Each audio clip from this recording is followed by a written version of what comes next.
Quando a gente fala de análise biomecânica, a gente está falando de análise de movimento. A gente não está falando só de análise de movimento de corredor, da corrida, análise biomecânica da corrida. Então, na verdade, qualquer paciente que chega para a gente com uma queixa de dor em algum movimento, a gente pode fazer uma análise biomecânica para entender de onde está vindo a dor dele. Mas a análise não para só aí. É importante que a gente vá fundo na história do paciente e entenda em cada momento que apareceu a dor, o que estava acontecendo na vida do paciente e relacionar essas somatórias de memórias que ele foi acumulando durante a vida dele, tanto na vida esportiva como na vida pessoal, para entender se houve alguma relação. Porque nem tudo é mecânico. Quando a gente fala de sintoma, uma parte dos sintomas que a gente pode sentir no corpo pode vir de situações que a gente passou na vida e nessa fase a gente poderia estar passando por algum treinamento ao mesmo tempo, e foi um pouco do que aconteceu comigo. Eu tenho postado alguns vídeos falando sobre essa fase que eu passei agora, onde eu estava numa fase de mudança muito grande na minha vida, muito estresse, e estava treinando com a mesma intensidade de sempre.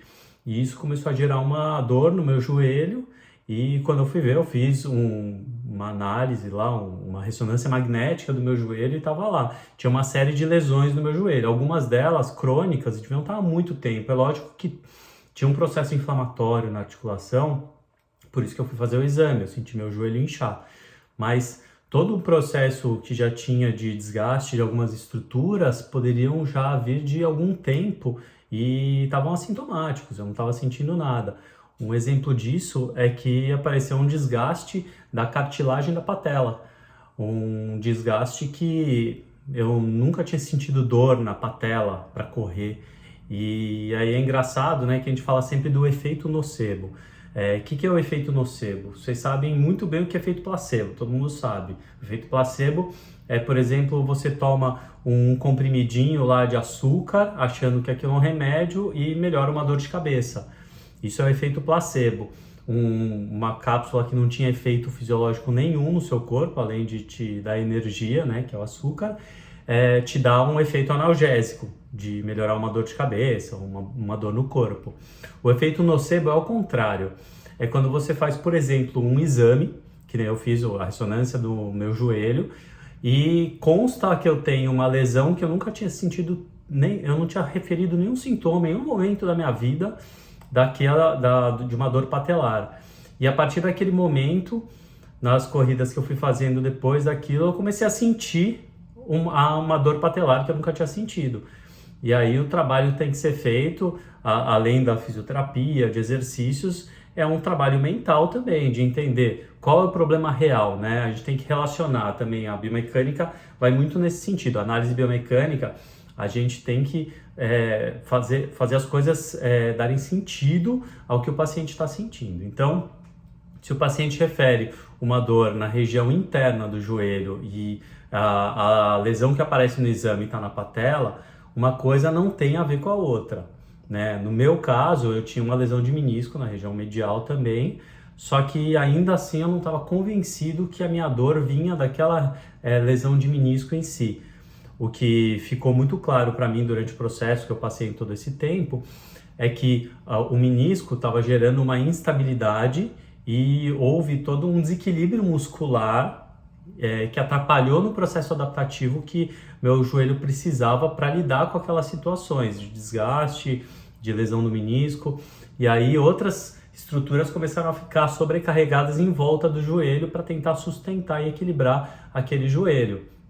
Então, qual é o objetivo do tratamento no meu caso? O objetivo é, se eu de início já fizesse uma cirurgia, tirasse aquele pedaço, eu tentasse fazer uma sutura daquele pedaço do menisco que estava lesionado, talvez não tivesse efeito nenhum benéfico no meu caso. Em outros casos pode ser que tenha sentido fazer uma cirurgia, mas no meu caso fazia mais sentido eu provocar um reequilíbrio no meu joelho, fazer todo um tratamento para reequilibrar meu joelho, para ver o que ia sobrar de sintomas, porque até aquele momento eu não tinha tido dor no joelho, né? Então, eu passei por esse processo de reequilibrar a musculatura, teve seus altos e baixos, como qualquer tratamento, a curva de melhora, né? É uma curva de melhora, na verdade, é um gráfico que vai oscilando em termos de melhora. Você não tem uma crescente constante de melhora num tratamento, por quê?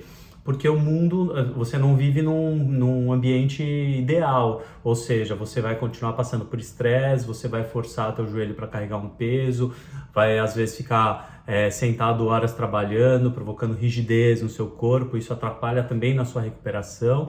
Então, todo esse processo de tratamento tem altos e baixos, e foi isso que eu passei nos últimos meses até voltar a correr. E nessa época que eu voltei a correr, eu comecei a sentir a patela, coisa que eu nunca tinha sentido, porque ainda era um processo de readequação ou de readaptação do meu joelho àquela nova situação. Tinha uma situação nova de talvez uma piora de lesão, e o joelho tem que se armar de novas estabilidades e ativações musculares para compensar e conseguir lidar com aquela situação.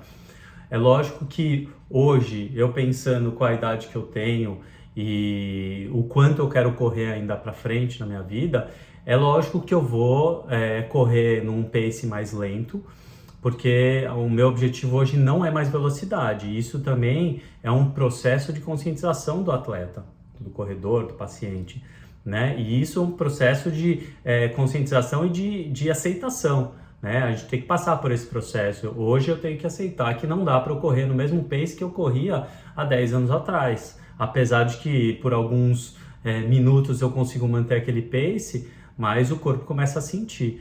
É lógico que se eu tivesse naquelas condições ideais, onde eu não tivesse estresse na minha vida, só treinasse na reta, sem variações de solo, talvez eu conseguisse um joelho mais equilibrado aí por mais tempo, correndo num pace mais alto.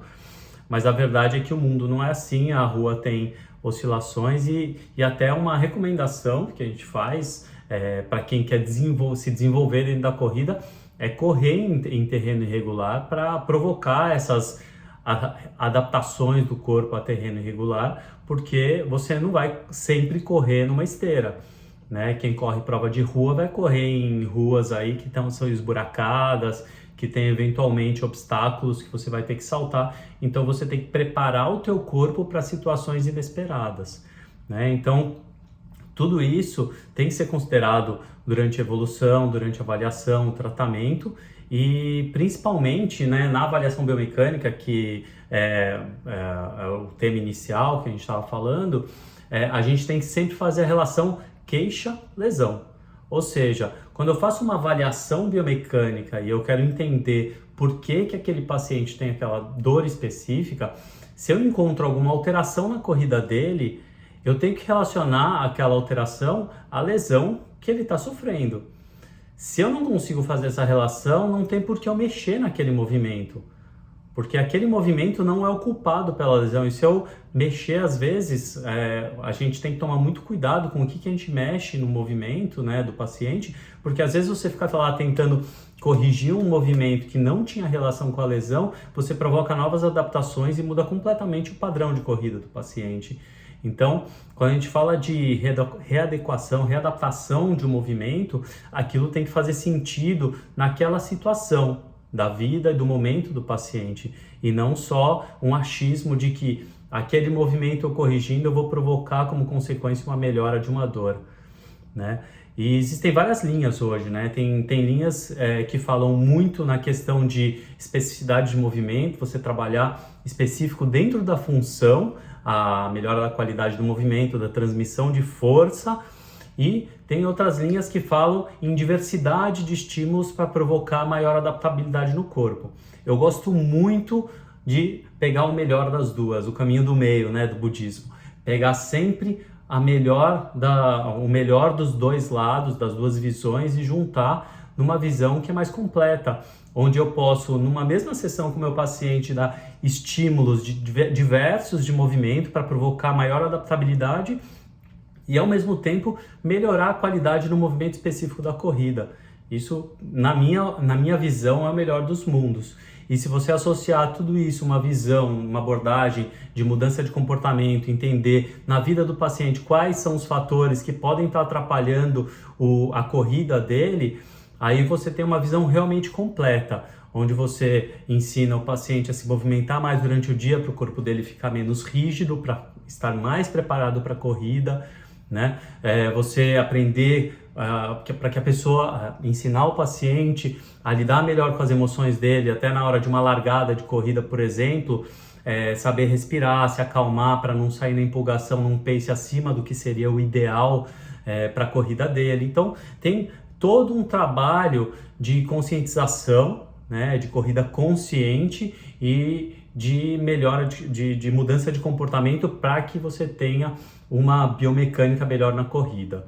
Então a biomecânica da corrida vai muito além da mecânica em si. Ela vai sofrer muita influência de uma visão biopsicossocial, e é importante que a gente tenha em mente que essa abordagem é a mais assertiva de todas. Não tem como você ter uma abordagem assertiva tirando um dos fatores da conta, né? A gente tem que fazer uma abordagem completa e uma avaliação de todos os fatores que estão influenciando a corrida do paciente ou o movimento qualquer que seja.